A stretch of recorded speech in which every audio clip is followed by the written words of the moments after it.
third step, internal respiration. The two main components of blood involved in transport of respiratory gases like CO2 and O2. These two components are RBC and plasma. First, transport of oxygen. Of the total oxygen transported, only 3% transported is in dissolved state by the plasma.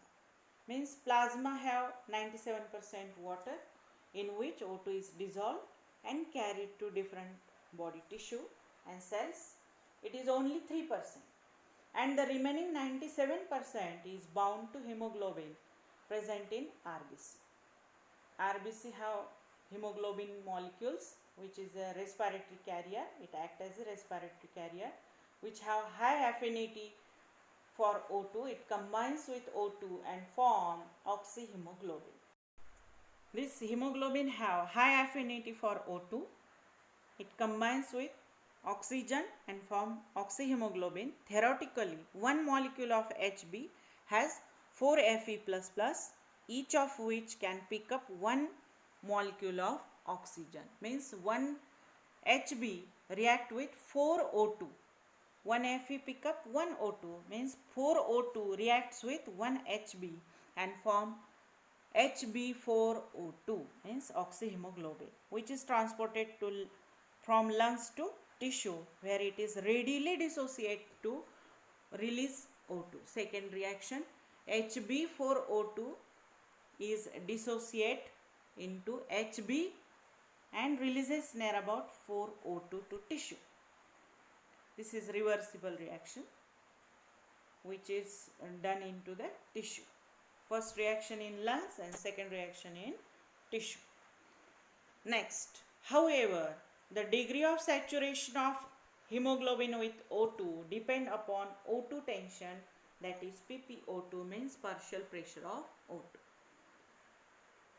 Degree of saturation of hemoglobin with O2 म्हणजे O2 शी किती react होतो हा haemoglobin, हे कशावर depend आहे तर O2 च्या टेन्शनवर म्हणजेच पार्शियल प्रेशरवर. O2 च्या जिथे O2 चं पार्शियल प्रेशर जास्त तिथे हा इझिली रिॲक्ट होतो, जिथे पार्शियल प्रेशर कमी तो हिमोग्लोबिनशी रिॲक्ट होणार नाही.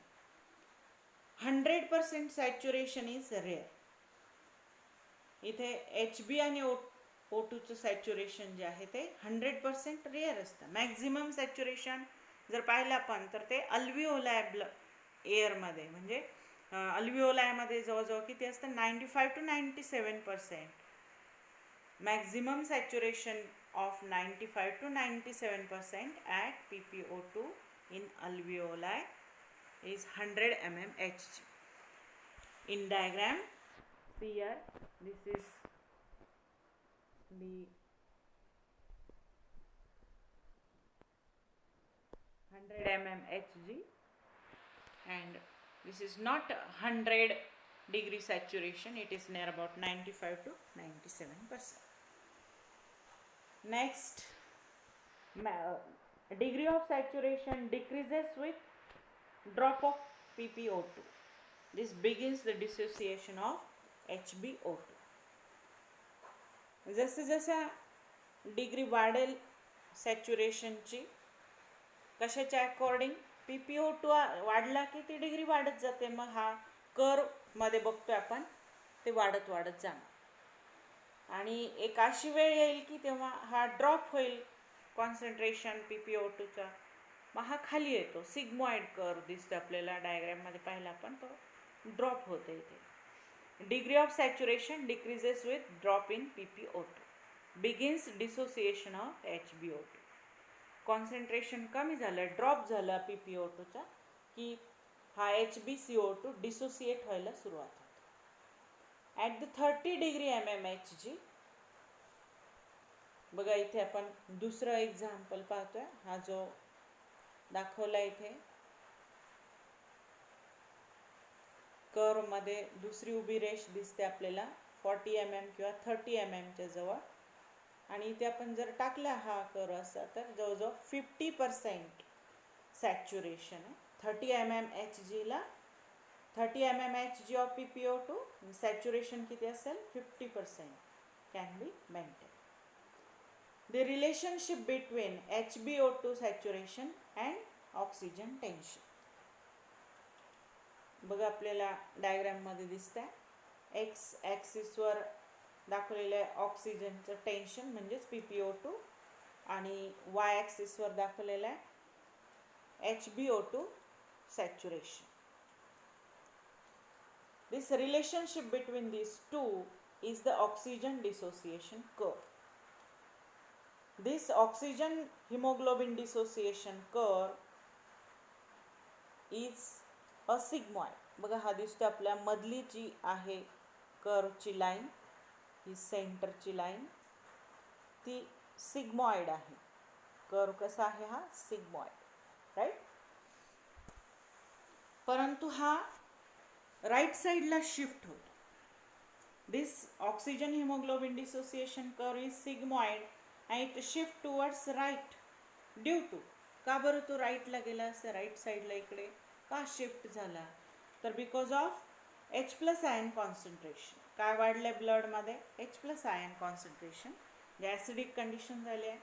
इन्क्रीज इन PpCO2, CO2चं कॉन्सन्ट्रेशन वाढलं आहे. Rise in temperature and rise in DPG 2,3 डायफॉस्फोग्लिसरेट, जे RBCच्या मध्ये ग्लायकोलायसिस होतं त्याच्यामधून हा रिलीज होतो. याचंही कॉन्सन्ट्रेशन वाढतं. CO2चं कॉन्सन्ट्रेशन, बॉडी टेम्परेचर आणि H+ आयनचं कॉन्सन्ट्रेशन, हे चारही फॅक्टर अफेक्ट करतात हिमोग्लोबिनच्या ॲफिनिटीवर. ते हिमोग्लोबिनची ॲफिनिटी ऑक्सिजनविषयी ती कमी होते. It lowers the affinity of haemoglobin for oxygen and dissociation of oxygen takes place. इथे परत कर्व असं सिग्मॉइड झाला, कारण इथे हिमोग्लोबिन पासून O2 काय व्हायला लागतो, डिसोसिएट व्हायला लागतो. This is called as Bohr's effect. It is the shift of right side shift झाला हा कर्व.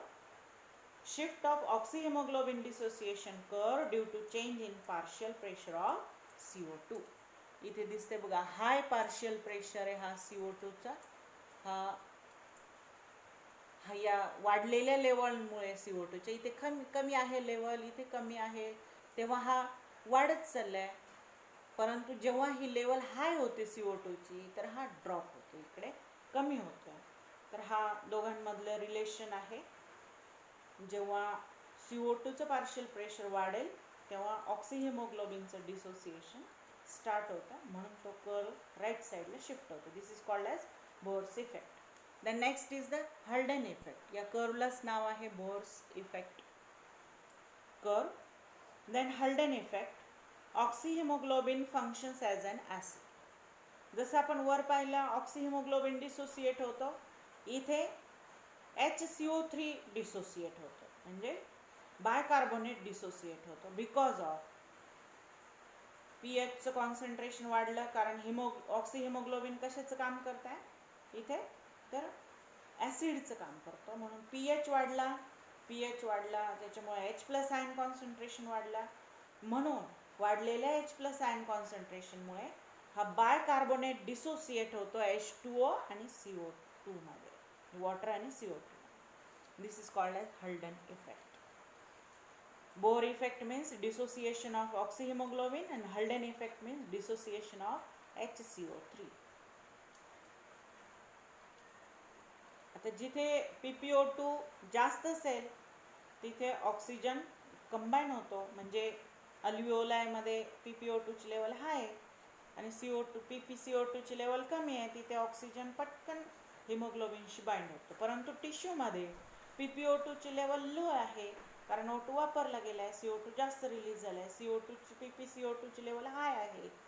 यावेळेस हिमोग्लोबिन जास्त वेळ O2ला होल्ड करून ठेवू शकत नाही, तो रिलीज करतो, तो डिसोसिएट होतो. This is called as Bohr's effect. Then next is carbon monoxide poison. जेव्हा आपण एखाद्या ट्रॅफिकमध्ये अडकलेलो असो, मेट्रोपॉलिटन सिटीमध्ये मुंबई पुण्यासारख्या, किंवा एखादं बंद गॅरेज आहे तिथे कारच्या इंजिनशी वर्क करतो, अशा वेळेस एखादा माणूस फेंट होऊ शकतो, त्याला डिझीनेस चक्कर येईल आणि तो फेंट म्हणजे पडू शकतो चक्कर येऊन. याचं कारण आहे कार्बन मोनॉक्साईड पॉयझनिंग. आपल्या ब्लडमध्ये जो हिमोग्लोबिन आहे RBCमध्ये, त्याला ॲफिनिटी आहे कार्बन मोनॉक्साईड विषयी. ती ऑक्सिजनपेक्षा 250 पटीने जास्त आहे. Affinity of haemoglobin for carbon monoxide is about 250 time more than for oxygen. In the presence of carbon monoxide, hemoglobin readily combine to form stable compound. इथे दिसते आपल्याला, इथे HB जो आहे हा O2 शी रिॲक्ट न होता तो कार्बन मोनॉक्साईडशी रिॲक्ट होईल आणि एक स्टेबल कंपाऊंड तयार करतो ज्याचं नाव आहे कार्बॉक्सी हिमोग्लोबिन. जो स्टेबल कंपाऊंड म्हणजे तो O2 शी रिॲक्ट होण्याऐवजी कार्बन मोनॉक्साईडशी रिॲक्ट होईल आणि हा स्टेबल कंपाऊंड तयार करेल कार्बॉक्सी हिमोग्लोबिन. मग हिमोग्लोबिन थोडक्यात ब्लॉक केलं गेलं कार्बन मोनॉक्साईडने, प्रिव्हेंट केली ऑक्सिजनची बाइंडिंग. ऑक्सिजन कमी पडलं बॉडीमध्ये, टिश्यूजमध्ये स्टार्वेशन झालं ऑक्सिडेशनचं, डिप्रिव्हिंग झालं ऑक्सिजनचं सेलमध्ये. This is called as carbon monoxide poisoning. Okay.